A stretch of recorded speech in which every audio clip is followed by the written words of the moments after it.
Hi అండి. నమస్తే. శ్యాంబాబు గారు రచించిన కైలాస నగరం నవల మొదటి భాగం విందాం.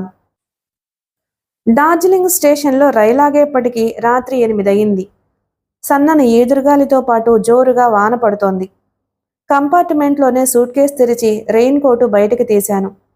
స్టేషన్కి కారు తీసుకురమ్మని కలకత్తాలో బయలుదేరే ముందు నా నౌకరు భీమాన్కి టెలిగ్రామ్ ఇచ్చాను. వర్షం వలన చాలా చలిగా ఉంది. సముద్ర మట్టానికి చాలా ఎత్తులో ఉండడం వలన వేసవిలోనే అతి చల్లగా ఉంటుంది డార్జిలింగ్.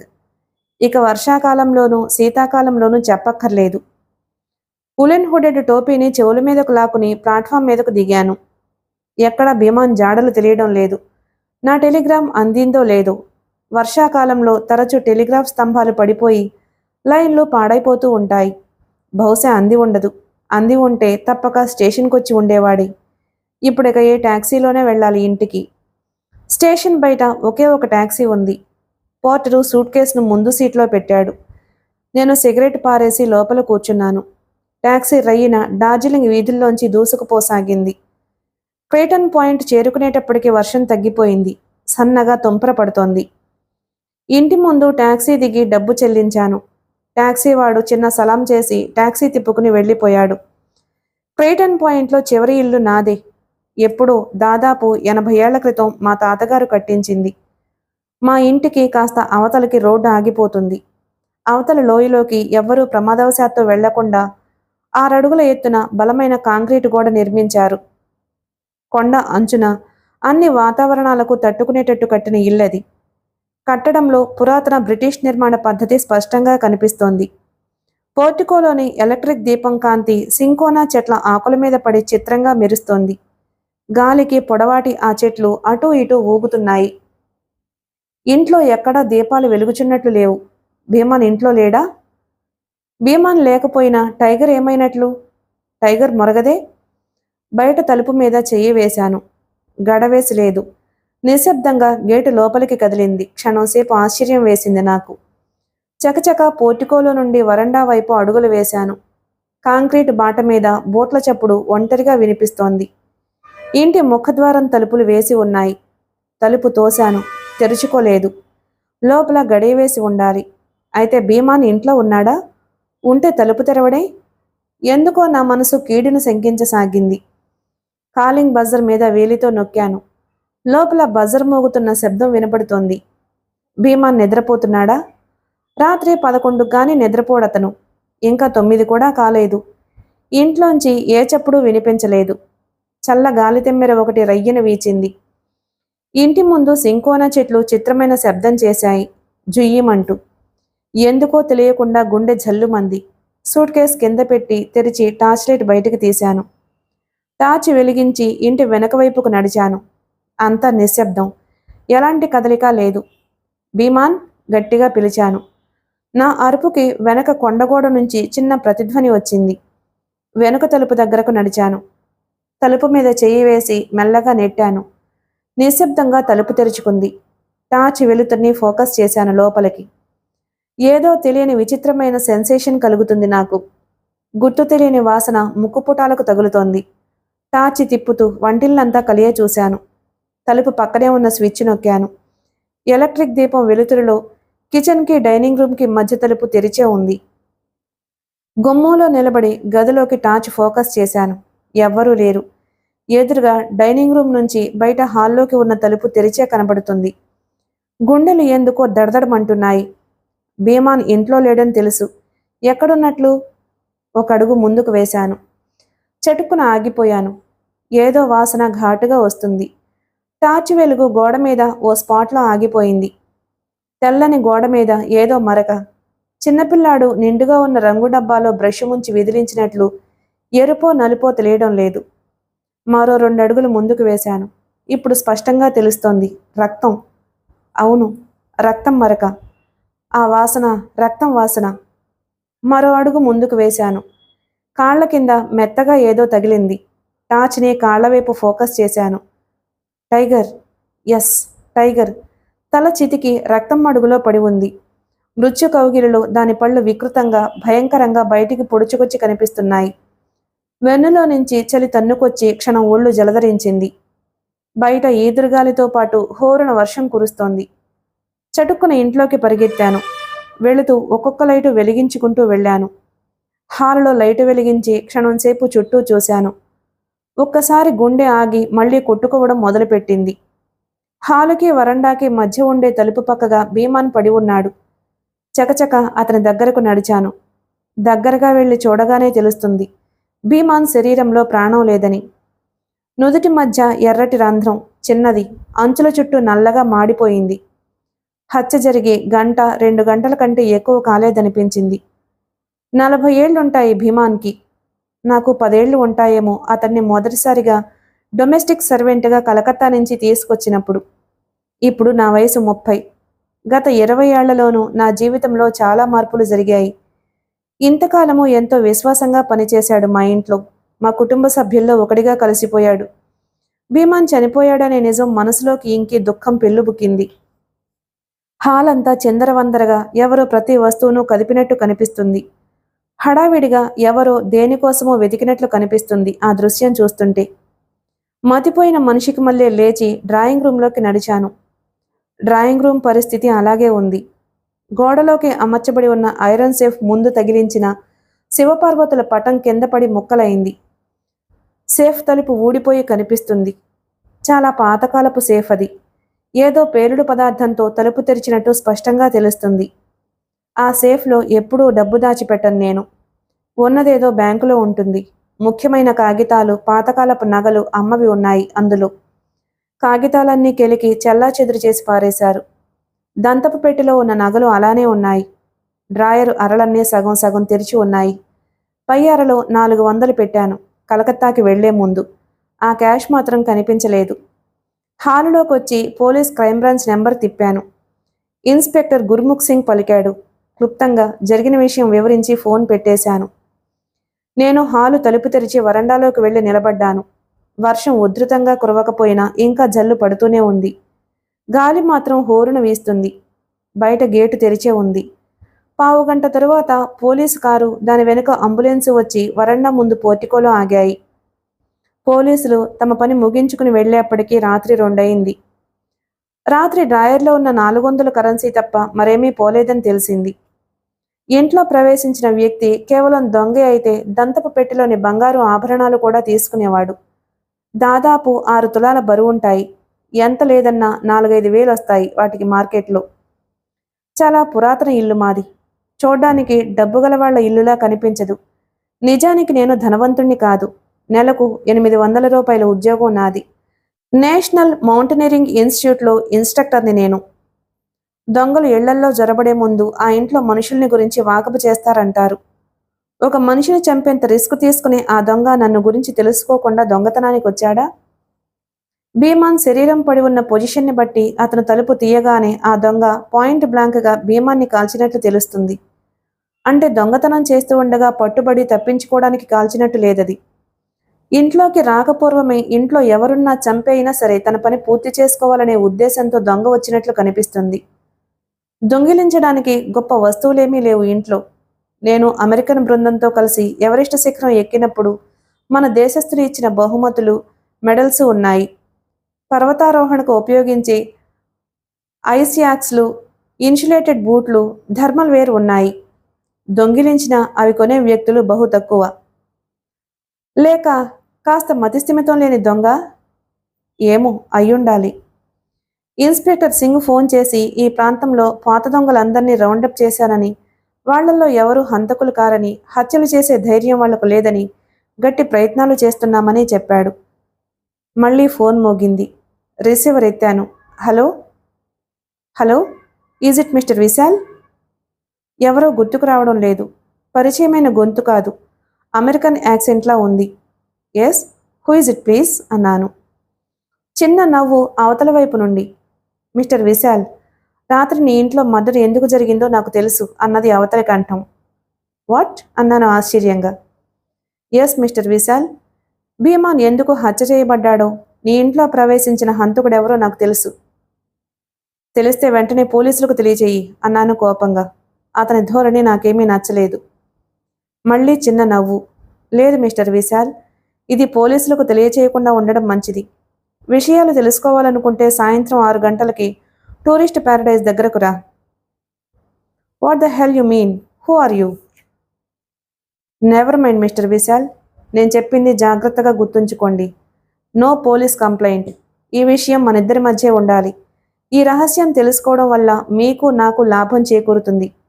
ప్లీజ్ రిమెంబర్, సాయంత్రం 6 గంటలకి అని ఫోన్ పెట్టేశాడు అతను. నేను ఆలోచిస్తూ ఫోన్ రిసీవర్ క్రెడిల్ మీద పడేశాను, మరో కొత్త సిగరెట్ ప్యాకెట్ తెరుస్తూ. Welcome mister Vishal, you are very punctual అన్నాడు ఫైర్ ప్లేస్ ముందు స్ప్రింగ్ కుర్చీలో ముందుకు వెనక్కి ఊగుతున్న వ్యక్తి. ఉదయం ఫోన్లో కంఠస్వరం ఆ వ్యక్తిదే. నేను మెల్లగా అడుగులు వేస్తూ అతని దగ్గరకు నడిచాను. క్షణం పాటు అతని వైపు సూటిగా చూశాను. నున్నగా పైకి దువ్వుకున్న ఎత్తైన తల, నలుపు కాదు బ్లాక్ ఫైర్ కాంతిలో స్పష్టంగా తెలియటం లేదు. బహుశా కాఫీ రంగు అయ్యుండాలి. అక్కడక్కడ కణతల దగ్గర నెరిసింది. విశాలమైన నుదురు, సన్నని కనుబొమ్మల కింద పెద్ద కళ్ళు, ఆకాశ రంగు, పొడవుగా చివర కొక్కెంలా వంపు తిరిగిన ముక్కు, నున్నగా గీసుకున్న పై పెదవి, బిగించిన నిండు పెదములు, స్పష్టంగా కనిపిస్తున్న దవడ ఎముకలు. అతని చేతిలోని గ్లాస్ పక్కనే ఉన్న టీపై మీద పెట్టి నవ్వుతూ లేచి నిలబడ్డాడు. నిలబడితే నాకన్నా దాదాపు 3 అంగుళాల ఎత్తున్నాడు. థ్యాంక్స్ ఫర్ ఒబ్లైజింగ్ అన్నాడు చెయ్యి ముందుకు చాస్తూ. నేను అతని చేతి వైపు నిదానంగా చూశాను. వెడల్పుగా బలమైన వేళ్లు. అపరిచితులతో చేతులు కలిపే అలవాటు నాకు లేదు అన్నాను. చిన్నగా నవ్వాడతను. Oh, I'm sorry mister Vishal, I'm Godson, Bob Godson from Detroit అన్నాడతను. నేను మౌనంగా అతనితో కరచాలనం చేశాను. Please sit down, shake yourself comfortable అన్నాడు గాడ్సన్ తన ఎదురుగా ఉన్న కుర్చీ చూపెట్టి తను కూర్చుంటూ. నేను కుర్చీలో కూర్చుంటూ ఆ గదిలో ఉన్న మరో వ్యక్తి వైపు చూశాను. నా చూపు గమనించి గాడ్సన్ నవ్వాడు. హీ సాటో, నా బాడీగార్డ్, మేజర్ డెమీ లాంటి వాడు. అతనెప్పుడు నా వెంటే ఉంటాడు అన్నాడు. సాటో మా ఇద్దరికి డ్రింక్స్ తెచ్చిపెట్టి తన గదిలో నుంచి బయటకు వెళ్ళిపోయాడు. భీమాన్ హత్య గురించి నీకేం తెలుసు అన్నాను సూటిగా విషయానికి వస్తూ. గాడ్సన్ తన విస్కీ ఓ గుటక వేసి నవ్వాడు. Not so fast, take it easy, ముందు నన్ను గురించి నన్ను చెప్పుకొని అన్నాడు. ఇంతకు ముందే చెప్పినట్టు నేను అమెరికన్ని. Some people call me an American millionaire. డెట్రాయిట్లో ఉన్న అనేక మోటారు కంపెనీలలో నేను షేర్ హోల్డర్ని, డైరెక్టర్ని. బహుశా డెట్రాయిట్ ఎక్కడ ఉందో మీకు తెలుసనుకుంటాను. తెలుసన్నట్లు తల ఊపాను నేను. అమెరికా పశ్చిమ తీరంలో చికాగో నగరానికి దగ్గరగా ఉంది డెట్రాయిట్. ఒక రకంగా అమెరికన్ మోటారు పరిశ్రమ కేంద్రస్థానం అని చెప్పాలి. ఓసారి పాస్పోర్టు వీసా చూస్తే నీకు ఏ అనుమానమూ ఉండదనుకుంటాను అన్నాడు గాడ్సన్ టీపై మీద ఉన్న ఆ రెంటిని నా చేతికిస్తూ. అతని పాస్పోర్ట్ని వీసాని ఓసారి చూసి పక్కన పెట్టేశాను. అతను బాబ్ గాడ్సన్ కాదనడానికి ఆధారమేమీ లేదు. పాస్పోర్ట్లో ఉన్న అతని ఫోటో ఆ విషయం స్పష్టం చేస్తుంది. అంతేకాదు, అతను భారతదేశానికి వచ్చి సరిగ్గా 6 రోజులైనట్లు కూడా వీసాలోని ఎంట్రీ స్టాంప్ వల్ల తెలుస్తుంది. ఇక అసలు విషయానికి వస్తాను.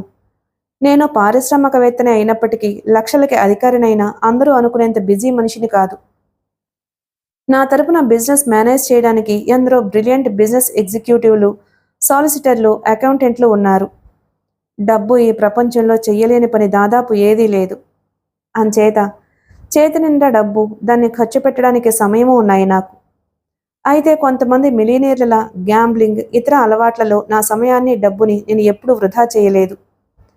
కొన్ని ప్రత్యేక హాబీలలో నా సమయాన్ని వెచ్చిస్తూ ఉంటాను.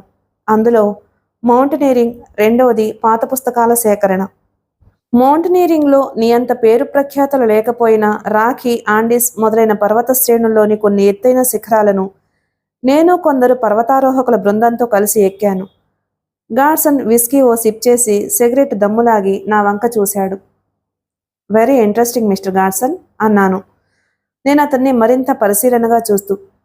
పర్వతారోహణ అతని హాబీ అయితే అది నాకు వృత్తి. ప్రతి సంవత్సరం అనేక మంది ఔత్సాహిక పర్వతారోహకులకు శిక్షణ ఇస్తూ ఉంటాను నేను శిక్షణ ఇస్తున్న ఓ బృందం వచ్చే వేసవిలో ఎవరెస్టు మరోసారి అధిరోహించడానికి ప్రయత్నాలు చేస్తున్నారు. అంచేత గాడ్సన్ తాను పర్వతారోహకుడిని అని చెప్పగానే అతని మీద వెంటనే నాకు మరింత ఇంట్రెస్ట్ కలిగింది. గాడ్సన్ బలమైన చేతులు, పొడవుగా ఉన్న, బలంగా ఉక్కుతీగలా ఉన్న అతని శరీరం అతని మాటల్ని ధ్రువపరుస్తున్నాయి. బలమైన చేతులు లేని మనుషులు పర్వతారోహణకు ఏమాత్రమూ పనికిరారు. ఇక నా రెండవ హాబీ పాత పుస్తకాల సేకరణ అని చెప్పాను. నా పర్సనల్ లైబ్రరీలో ఇప్పటికి దాదాపు 10,000 పుస్తకాలున్నాయి. అందులో చాలా వరకు 19వ శతాబ్దంలో ప్రచురితమైన గ్రంథాలే. ఇలా నేను సేకరించిన పుస్తకాలలో 19వ శతాబ్దం చివరి భాగంలో, సరిగ్గా చెప్పాలంటే 1896లో ప్రచురించబడిన పుస్తకం ఒకటి అదృష్టవశాత్తు గత సంవత్సరం నాకు లభించింది. అది భారతదేశంలో బ్రిటిష్ సైన్యంలో మేజర్గా పనిచేసిన స్మిత్ అనే బ్రిటిషర్ రాసిన పుస్తకం. భారతదేశంలో ఉండగా తన అనుభవాలను స్మిత్ అప్పట్లో పుస్తక రూపంలో ప్రచురించారు. ఆ పుస్తకంలో హిమాలయ పర్వతాల గురించి కొన్ని చిత్రమైన విషయాలు రాశాడు స్మిత్. స్మిత్ ఇండియాలో పనిచేస్తున్నప్పుడే ప్రపంచంలో ఎత్తైన శిఖరంగా పరిగణించబడుతున్న మౌంట్ ఎవరెస్ట్ కనుగొనబడింది. అయితే అదే సమయంలో హిమాలయాల్లో ఎవరెస్ట్ శిఖరం కన్నా ఎత్తైన శిఖరం ఒకటి ఉన్నదని సర్వే ఆఫ్ ఇండియా ఆఫీసుల్లో జరిగిన పొరపాటు వల్ల ఆ శిఖరానికి బదులు మరో శిఖరాన్ని ఎత్తైన శిఖరంగా ప్రకటించారని కొన్ని వాదోపవాదాలు బయలుదేరాయి. స్మిత్ ఆ విషయాన్ని గురించి రాస్తూ ఈ వాదనలో కొంత నిజం ఉన్నదని, మౌంట్ ఎవరెస్ట్ కనుగొనక పూర్వం నుంచి టిబెటన్లకు, టిబెట్లో ఉండే బౌద్ధమత గురువులైన లామాలకు ప్రపంచంలో ఎత్తైన శిఖరం హిమాలయాల్లో ఉన్నట్లు తెలుసునని, దాన్ని వారు షాంగ్రీలా అని పిలుస్తారని స్మిత్ రాశాడు. అంతేకాకుండా ఈ షాంగ్రీలా ఖచ్చితంగా ఏ ప్రాంతంలో ఉన్నది, దాన్ని ఏ రకంగా చేరుకోవలసింది ఈ బౌద్ధ లామాలకు తెలుసునని, కానీ మతరీత్యా ఉన్న కొన్ని అభ్యంతరాల వల్ల వారు మౌనంగా ఉంటున్నారని మేజర్ స్మిత్ రాశాడు. నిజానికి టిబెటన్ భాషలో షాంగ్రీలా అంటే దేవతలు విహరించే స్థలమని అర్థం. తాము పవిత్రంగా భావించే ఆ ప్రదేశంలోకి నాగరిక మానవులు దాడి చేయటం ఇష్టం లేక షాంగ్రీలా ఎక్కడ ఉందో తెలిసిన టిబెటన్ లామాలు బయటపెట్టడం లేదని స్మిత్ రాశాడు. ఈ విషయం చదివిన వెంటనే నాకు హఠాత్తుగా ఈ హిమాలయాల మిస్టరీ మీద ఇంట్రెస్ట్ కలిగింది. వెంటనే హిమాలయాల గురించి నాకు దొరికినంత వరకు సమాచారాన్ని సేకరించాను. నేను సేకరించిన సమాచారం బట్టి స్మిత్ రాసిన దానిలో చాలా వరకు నిజం ఉంది అని అర్థమైంది నాకు. కానీ నిరంతరం మంచులోనూ మంచు మబ్బుల్లోనూ కప్పబడి ఉండే హిమాలయాల్లో ఎవరెస్ట్ కన్నా ఎత్తైన శిఖరం ఏ ప్రాంతంలో ఉంటుందో ఖచ్చితంగా ఎవరూ చెప్పలేకపోయారు. ఒక్క నిమిషం చెప్పడం ఆపి కాలిపోయిన సిగరెట్ని ఫైర్ ప్లేస్లోకి విసిరేసి మరొకటి వెలిగించాడు గాడ్సన్. నేను మెల్లిగా కొద్దిగా బ్రాందీని చప్పరించాను. అవును, మౌంట్ ఎవరెస్ట్ కన్నా ఎత్తైన శిఖరం ఉందని ఎవరెస్ట్ కనుగొనబడిన దగ్గర నుంచి అనేక వాదోపవాదాలు జరిగాయి. కానీ ఆ విషయం ఇదమిద్ధంగా ఎంతవరకు తేలలేదు. నిజానికి చైనీయులు ఆ శిఖరాన్ని కనుగొన్నారని, అయితే చైర్మన్ మావో 100వ జన్మదిన కారణంగా ఆ శిఖరాన్ని సమర్పించి దానికి ఆ పేరు పెట్టడానికి ఆ విషయం దాస్తున్నారని కూడా కొందరు అంటున్నారు అన్నాను నేను, ఎవరెస్ట్ కాంట్రవర్సీ గురించి నాకు తెలిసిన విషయాలను జ్ఞప్తికి తెచ్చుకుంటూ. Yes, you are right. ఆ విషయం కూడా నాకు తెలిసింది. దాదాపు 6 నెలల క్రితం భారతదేశం, పాకిస్తాన్, ఇంగ్లాండ్లో ఉన్న పెద్ద వార్తాపత్రికలన్నిటిలోనూ ఓ ప్రకటన చేశాను నేను. హిమాలయ పర్వత శ్రేణుల గురించి, షాంగ్రీలా గురించి కొత్త ఇన్ఫర్మేషన్ ఇవ్వగలిగిన వాళ్ళకి తగిన బహుమతి ఉంటుంది అని ప్రకటించాను. నా ప్రకటనకు జవాబుగా అనేక మంది దగ్గర నుంచి అనేక ఉత్తరాలు, సమాచారం అందింది.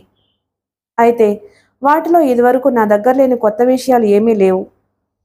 అయితే దాదాపు నెల రోజుల క్రితం డెట్రాయిట్లో నా నివాసానికి కెయిత్ ముల్లరీ అనే అతను వచ్చాడు. ముల్లరీ ఇంగ్లాండ్ దేశస్థుడు. కెయిత్ తాతగారు జాన్ ముల్లరీ బ్రిటిష్ ఇండియాలో సర్వేయర్గా పనిచేశాడు అని ఆగాడు గాడ్సన్ నా వైపు దీర్ఘంగా చూస్తూ. జాన్ ముల్లరీ అనే పేరు వినగానే నా మెదడులో ఏమోలో అలారం బెల్లు మోగసాగింది. ఎక్కడో విన్న పేరది. మనసంతా కేంద్రీకరించి ఆలోచించాను. ఎస్, ఇప్పుడు తట్టింది. మా తాతగారు పండిత్ విక్రమ్ దేవ్, జాన్ ముల్లరీలు అప్పట్లో సర్వే ఆఫ్ ఇండియా సంస్థలో ఉద్యోగులు. 100 ఏళ్ల క్రితం హిమాలయాల స్వరూపాన్ని గురించి అంతగా తెలియనప్పుడు వీళ్ళిద్దరూ నేపాల్ ప్రాంతమంతా తిరిగి మ్యాప్ తయారు చేసినట్టు నాన్నగారు అప్పుడప్పుడు చెప్పేవారు. గాడ్సన్ చిన్నగా నవ్వాడు. నేను చెబుతున్న విషయంలో లింక్ అర్థమవుతూ ఉండాలి నీకు అన్నాడు. అవునన్నట్లు తల ఊపాను, కానీ స్పష్టంగా ఏమీ తెలియటం లేదు. చెబుతాను. 1868 ప్రాంతంలో నేపాల్, సిక్కిం ప్రాంతాలలోని హిమాలయ పర్వత శ్రేణులను సర్వే చేసి మ్యాప్లు తయారు చేసిన 2 ప్రముఖులు విక్రమ్ దేవ్, జాన్ ముల్లరీలు.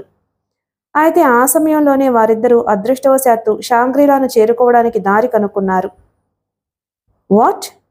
అన్బిలీవబుల్ అన్నాను ఆశ్చర్యంగా.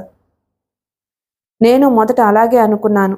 కానీ కెయిత్ ముల్లరీ నాకు చూపెట్టిన డాక్యుమెంటరీ ఎవిడెన్స్ చూసిన తర్వాత నమ్మక తప్పలేదు అన్నాడు గాడ్సన్ లేచి బార్ దగ్గరకు వెళ్ళి తన గ్లాసు నింపుకుంటూ.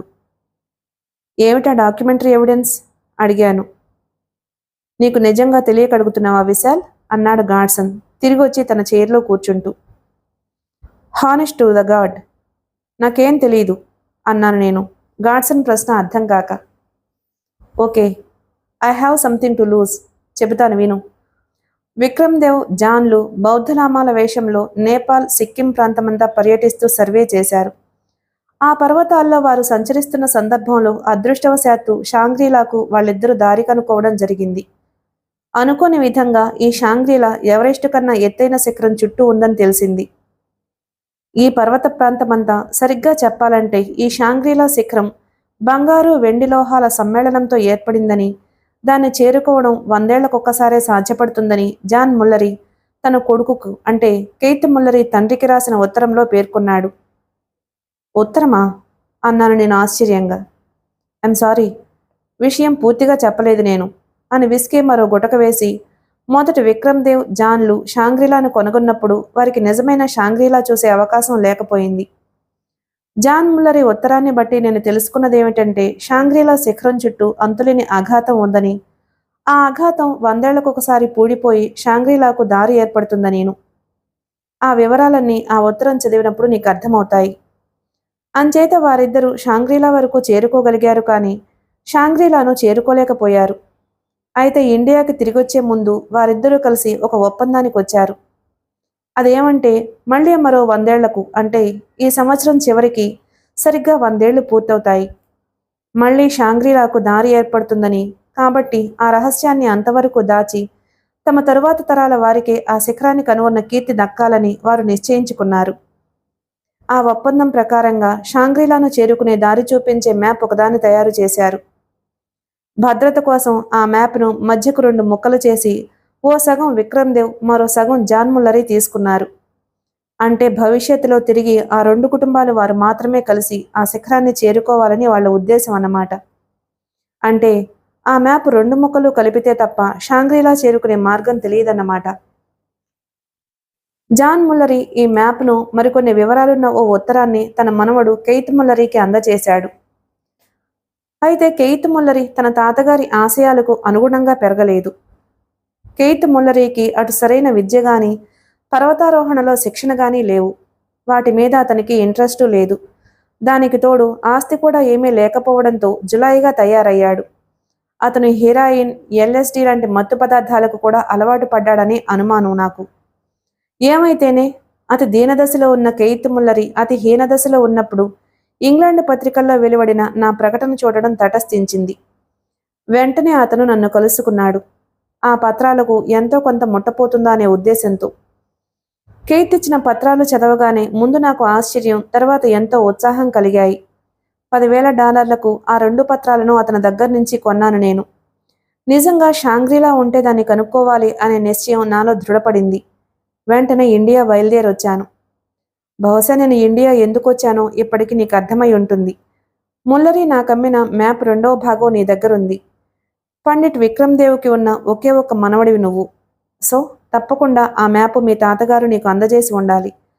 అందుకే నేను వెతుక్కుంటూ ఇండియా వచ్చాను ఆగాడు గాడ్సన్ విశాల్ వైపు ప్రశ్నార్థకంగా చూసి. నేను బ్రాందీ గ్లాసులో మిగిలిన ద్రవాన్ని గొంతులో పోసుకుని తల అడ్డంగా ఊపాను.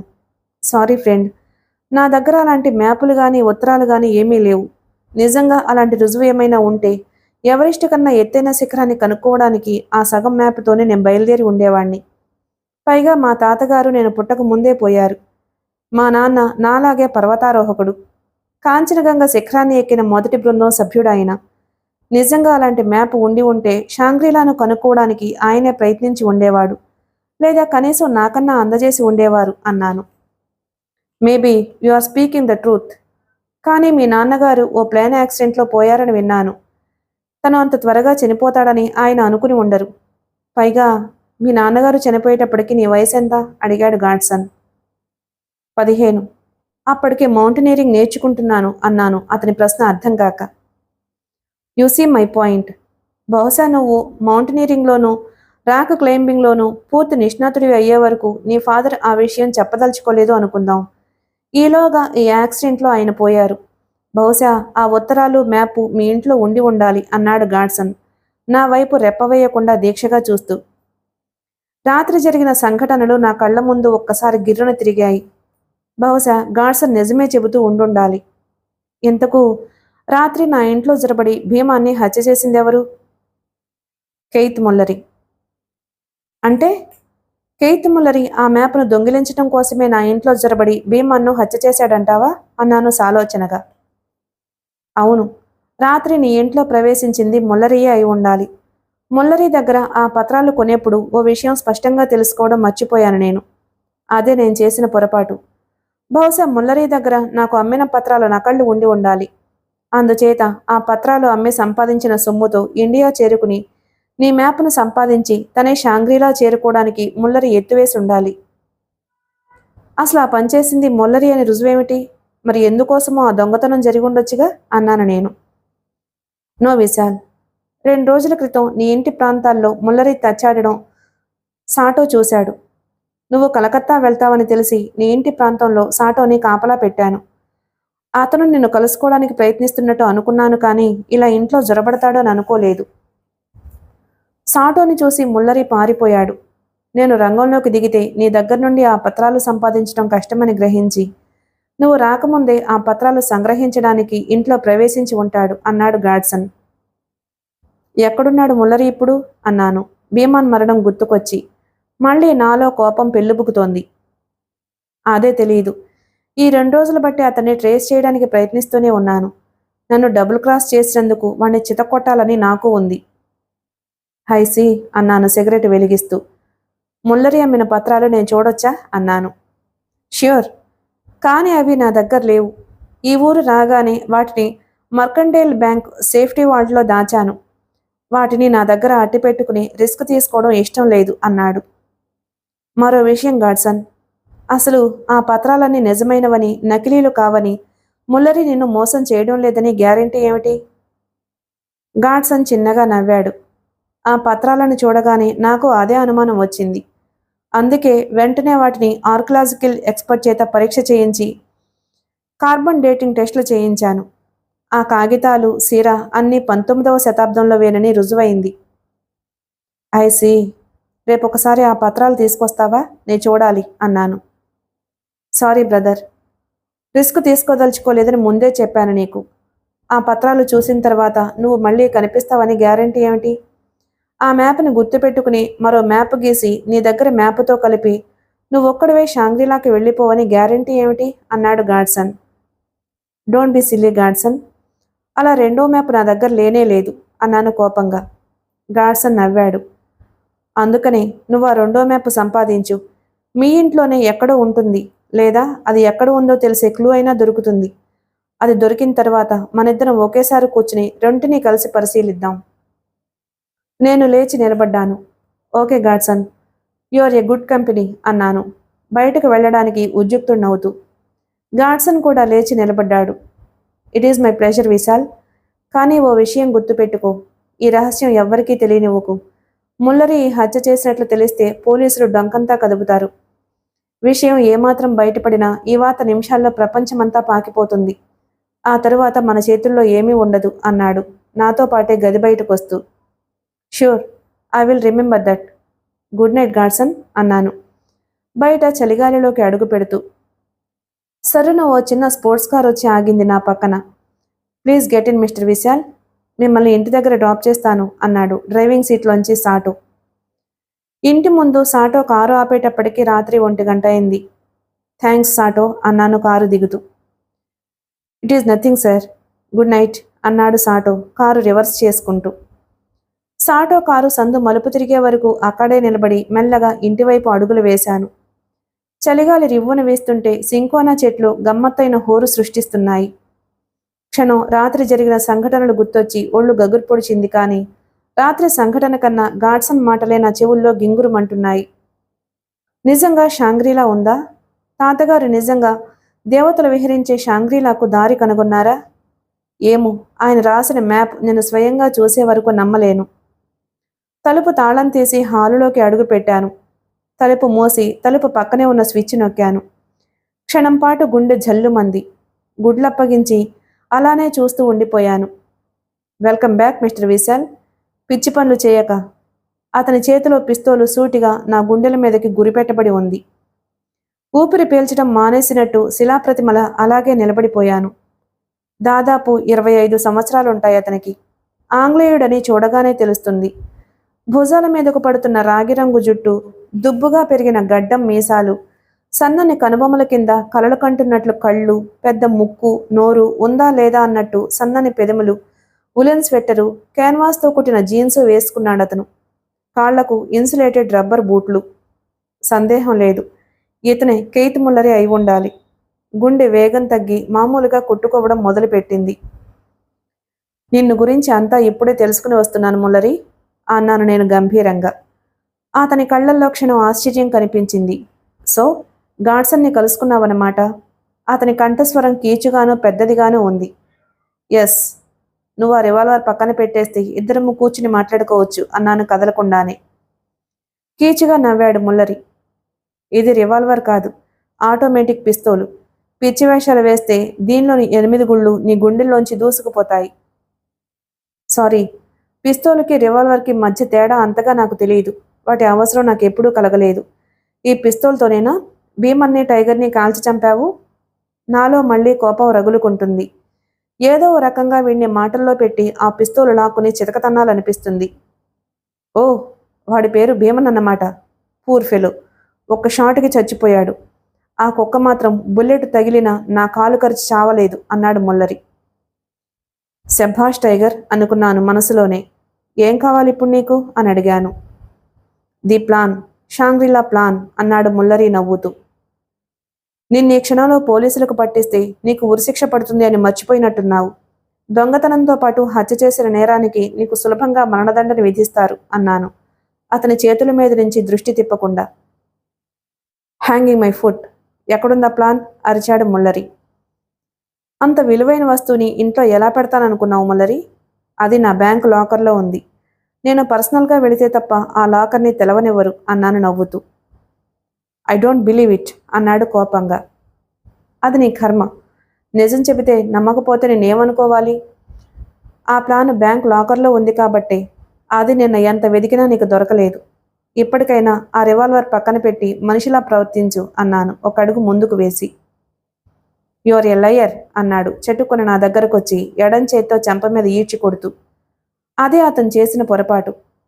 దగ్గర నుండి చూస్తే తెలుస్తోంది నాకు అతనికి ఉన్న తేడా. ఇద్దరం తలపడితే అతన్ని నిమిషంలో చిత్తు చేయగలను. అతని కుడి చేతి వేలు ట్రిగ్గర్ మీద నుంచి పక్కకు తప్పుకోవడం గమనించాను. చటుక్కున నా 2 చేతులతో అతని కుడి చెయ్యి మణికట్టు దగ్గర గట్టిగా పట్టుకుని నా తలతో అతని రొమ్ము మీద గుద్దాను. ఊహించిన ఆ దెబ్బకు ముల్లరి బ్యాలెన్స్ తప్పి కింద పడ్డాడు. అతనితో పాటు అతని మీద నేను పడ్డాను. అతని చేతిలో నుంచి పిస్తోలు జారిపోయి దూరంగా పడిపోయింది. ఇక సంకోచించలేదు నేను. శక్తి కొలది అతన్ని పిడికిళ్లతో గుద్దసాగాను. ముల్లరి తన 2 చేతుల్ని నా మెడ చుట్టూ బిగించాడు. అన్ని గుద్దుల మధ్యాను గాలిగొట్టం మీద చెయ్యి వేసి గట్టిగా నొక్కుతున్నాడు. అతని జుట్టును 2 చేతులతోనూ పట్టుకున్నాను. గొంతు మీద మరింత గట్టిగా పట్టుకుని వాడి తలను నేలకేసి బాదాను. కీచుగా అరిచాడు ముల్లరి. మరుక్షణం అతని చేతులు నా గొంతు మీద పట్టు వదిలేశాయి. స్పృహపోయిందని గమనించి లేచి నిలబడ్డాను. చకచకా ముల్లరి శరీరాన్ని మూలనున్న కుర్చీ దగ్గరకు లాక్కెళ్ళి దాంట్లో కోలేశాను. డ్రాయర్లోంచి తాడు తీసి కాళ్ళు చేతులు కట్టేశాను. మిగిలిన కథ తర్వాయి భాగంలో విందాం. Please like and subscribe my channel. Thank you.